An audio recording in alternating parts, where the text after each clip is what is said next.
but to fire when fired upon. So it is self-defense. It's like, warning you, do not bother us. Do not force us anymore to do anything or try to. We're not selling our country back to you, everything, and we're not paying you unfair taxes. We're not going to let you put us back in poverty again. We're not going back there again. Of course, 1 year into the war, the Declaration of Independence was erected by Thomas Jefferson, and many others there in the office had signed it, declaring freedom. And then 5 years after the war, 5 years after the Declaration of Independence, afterwards, America won their independence. America received their independence, and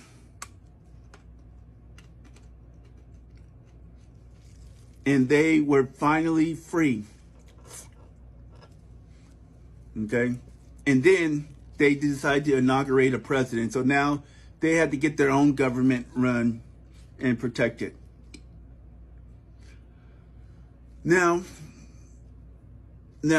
slavery had already begun long before the American Revolution had started. So George Washington helped close out in his leadership, actually helped close the 18th century and to get ready to open the 19th century. Now it's time that slavery, American slavery, be done away with, okay? Because now slaves are being treated badly now, being mistreated, okay? Slaves are being mistreated now. Taken, and they were being whipped, and it just got to the point now where the Confederacy and the Union were separated. The Confederacy called the people of the North Yankees. The Union called the people of the South rebels. So the North Union, and then there's the Confederacy in the South. So Confederacies were considered rebels, and the Yankees were really the Union, okay? And that's how the Confederacy saw the Union, as Yankees, okay? Whatever that means, I need to do research. Why do they call them Yankees, okay? Yeah, they are the Confederacy, but they are also rebels. Now,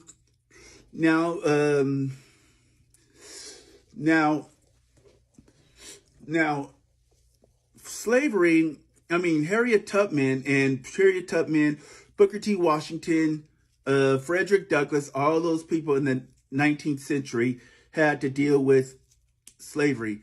Tubman had enough of people, of the slave owners mistreatment. So she decided it was time for her to run. And she tried running one time, and she tried running, she got caught. But finally God said, it's time for you to run, it's time for you to get out of this. It's time for you to get out of here. They are going to keep treating you really badly and selling you. No, I don't want you sold. Get out and get to the North. So Tubman got up. And got to the North.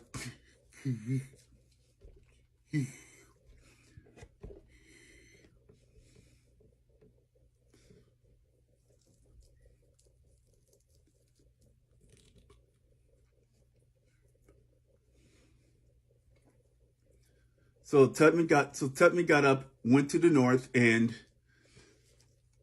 went, and then after that, she took 19 trips back and forth they took 19 trips back and forth to get the rest of her family.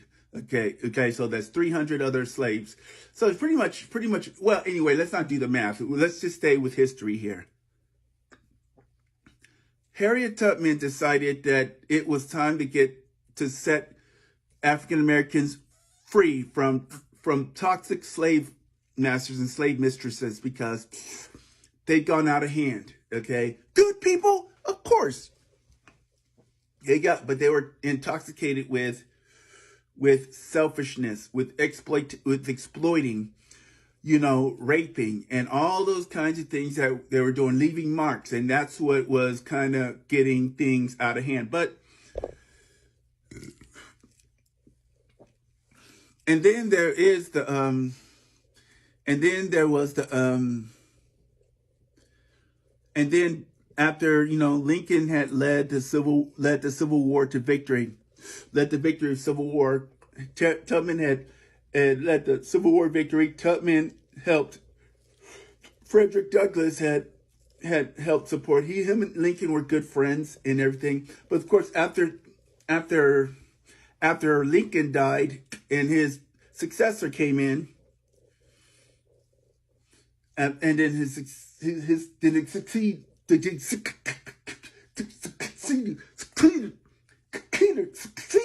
Sorry. I'm sorry. That's so. Anyway, after Lincoln was killed and the person next to him succeeded as president, things got bad. So slavery was over. It should have gone. Civil rights should have taken place, but because of this next president, segregation was brought into the freedom. Segregation was brought into freedom. And this segregation had gone for years. Okay, so gone for years. After slavery came segregation.